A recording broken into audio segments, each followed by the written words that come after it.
Hi guys, it's me, Skylar Capri, and today will be part one of the rumored Zodiac collection coming to Bath & Body Works.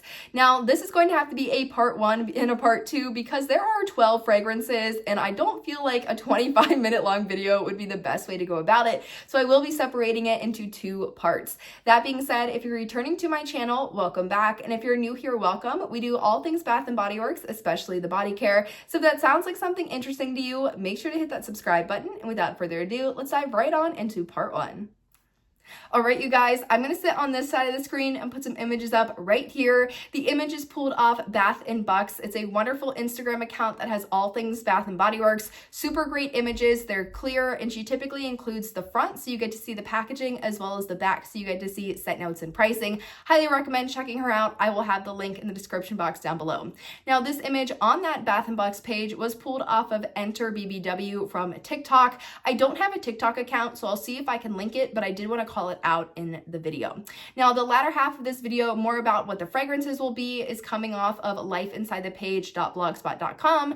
Tess is your one-stop shop from all things Bath & Body Works, past, present, future, sales, spoilers. She does the body care as well as the home care and decor. So if you like anything Bath & Body Works, make sure to check her out, and I will have the direct link to what the fragrances she thinks will be repackaged into this collection in the description box down below. Now that credit is given where credit is due, we're going to dive right on into this collection. So it's rumored to be a 12-piece collection featuring all Zodiac fragrances, all Zodiac signs, and the fragrances in this collection are supposedly bring back. So they're supposedly going to be repackaging some of our favorites from years past and embedding them into this Zodiac collection. Because there are 12 fragrances, I am focusing on 6. Unfortunately, at this time, we don't know which Zodiac sign will be paired to which fragrance, so it's kind of a mystery as of now, and I feel like that's part of the fun. So if you are super into astrology, unfortunately, I'm just not. I'm definitely much more of the Bath & Body Works side of this video, and I'll let you guys do the real astrological sign portion of this video. But if you'd like to comment down below and kind of match them, I think that would be fun. But without further ado, we're going to dive right on into the video. So let's get into the fragrances. First up, we have one of the favorites, Bonfire Bash. Who is going to get Bonfire Bash? I have no idea. Bonfire Bash has fragrance notes of vanilla bourbon, creamy sandalwood, and cashmere musk. A lot of people thought this was repackaged as vanilla romance. That is not the case. They are similar. They have similar qualities, but I personally don't think they're the same fragrance one bit. I'm very curious to see which sign gets Bonfire Bash, and that raises the question of, do you just buy your sign? Will you be inclined to look at the other signs if you're not a favorite? Like if the fragrance of yours isn't a favorite, is it going to make people want to buy all 12 to collect the entire collection, or to really smell all of them to find which of these fragrances is paired up with which scent? I think it's interesting. It's an interesting take. I think it's either going to do really well or kind of poorly, so we'll have to see, but I think this is an interesting collection that Bath & Body Works is trying to do. Now, the next fragrance we have is going to be Emerald Mist. Now, Emerald Mist, if you love anything pair fragrances, this is going to be the one for you. Bath & Body Works does pair extremely well. They haven't done a pair fragrance in a couple of years. I want to say the last one maybe was Emerald Mist, and I also want to say Chasing Fireflies had a pair fragrance in it as well. But Emerald Mist has notes of fresh rainfall, sun-kissed pear, and blonde woods. And when I say this is a pear fragrance, I truly mean it is very pear forward. So don't let that blonde woods or that rainfall scare you off. It's not something like calling Sweater Weather an apple fragrance. Sweater Weather, to me, and I actually own that one, that one is much more of a more unisex, almost your skin but better, with a teeny tiny hint of apple. I wouldn't categorize that one as an apple fragrance, and that one has like an autumn woods note. It has like a fresh air note, kind of similar in the notes to Emerald Mist, but Emerald Mist is truly a pear forward fragrance. So if you like pear, I think this one could be for you. Now, if I was going to choose one that I'd like to be repackaged as the Cancer fragrance, because I am a Cancer, my birthday falls on July 22nd, and I know I have a birthday twin. I feel like we've talked about this in the comments before, but I would want it to be Everlasting Magic. Now, Everlasting Magic to me smells very close to Lush's Rose Jam, which is one of my all-time favorite fragrances. Everlasting Magic has notes of bejeweled berries, phantom petals, and magic musk, and this was a part of the 2023 Bath & Body Works Halloween collection. Now, that was the year that Bath & Body Works didn't do Vampire Blood, didn't do Wicked Vanilla Woods or Enchanted Candy Potion. That was almost their reset year before they came back super strong strong in 2024, where we saw Vampire Blood, Ghoul Friend, Wicked Vanilla Woods as an online exclusive, as well as the new Candy Apple Cauldron. 2023 was sort of that intermediary year where you had Everlasting Magic, and you also had, I want to say it was Midnight Spell. It was a super like outdoorsy fog. I think it had like a gravestone note to it. Super duper interesting fragrance that didn't really go off very well. So I would love to see Everlasting Magic coming back as the Cancer fragrance. Next up, we have a fresh Vanilla Blossom. This is super pretty, super everyday. It has notes of suede petals, soft sandalwood, and vanilla bean. I think if Vanilla Bean Noel is maybe too much for you, but you're looking for a nice, comfortable, everyday wear vanilla, this could definitely be a wonderful option for you, especially as we're going eventually into the more springtime months. I would definitely pull this out around that time of year.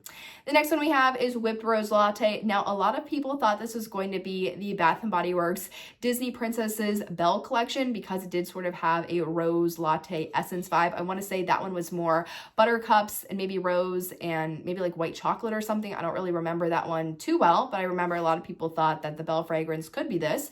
Whipped Rose Latte has notes of crushed rose petals, cocoa flour, and whipped foam. Now, I know in some stores this did very poorly. In other stores, it did very well and sold out immediately. This one's an interesting fragrance. I think they've done a good job at pulling more of their interesting fragrances for this collection. So if you're maybe thinking of getting that one on Mercari, I think it's pretty expensive on Mercari. I'd hold off to see if it comes back as part of this collection. Next up, we have Golden Hour Coast. Now, Golden Hour Coast, I don't really remember too much. I always get this one confused with Golden Mango Lagoon, probably because the first word in each fragrance is golden.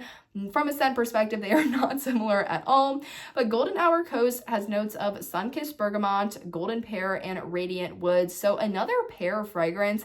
I'm interested to see why they did 2 pear fragrances out of the 2. I just remember Emerald Mist more, so I feel like I'm more biased to recommend that one. But yeah, I'm excited to see this one come back. I think it's a good fragrance. I would love to see them do more pear fragrances, so I don't know if they're trying to like test out the waters to see how pear does, but if they are, pear is great in my book, so I'd love to see more of that. Now, the last fragrance we have to talk about today is Jungle Rainforest. Now, I don't believe we've ever gotten a fragrance called Jungle Rainforest before in the True Body Care, so I did pull Fresh Jungle Rain, and that one was from a tropical collection back when they did Golden Mango Lagoon. I want to say maybe in 2023, 2022, and that one had notes of rain-kissed palms, Amazon dragon fruit, and misty breeze. This fragrance wasn't for everyone. This and Watermelon Mojito were basically filling up the SAS, summer SAS bins at my store. It's a much fresher fragrance, and I feel like that either goes super well or super poorly. I know a lot of people, I watched some Project Use It Ups where they had that one, they turned it into like a room spray, so I'm curious to see how that one's gonna do. I think it's sort of an interesting variety that we have some tropical, we have some fall, we have some berry fragrances. We're kind of all over the place, but again, that's just the first part. We have a whole second part coming. But I hope you guys enjoyed the video. As always, I'm super excited for this. I think this is a fun take, and it's an interesting marketing move, right? Because from a strategic side of things, are you banking on people really liking their astrological sign and going with it? Are you banking on them going, okay, maybe I don't like my sign, but I'm going to try out the other ones? Or are you banking on the collector mentality of like, hey, I like all 12 of these in my collection because I want to have the complete set? That's the big question. I'm super curious to see which sign gets matched up with which fragrance. Please comment down below your sign, and if any of these fragrances stuck out to you, which one you'd like to see. I always love reading your comments. I am having a weird issue with my comments though. Unfortunately, it seems like they're loading 24 hours after you guys are commenting. So I apologize if there's a big delay in my fall Project Use It Up update number 5 responses. I'm just starting to get some of them coming in, but I hope you guys enjoyed part 1 of this video. Part 2 is going to be equally as exciting, so make sure to stay tuned for that. But I hope you guys enjoyed, found it helpful, and I will see you all in the next one. Bye, guys.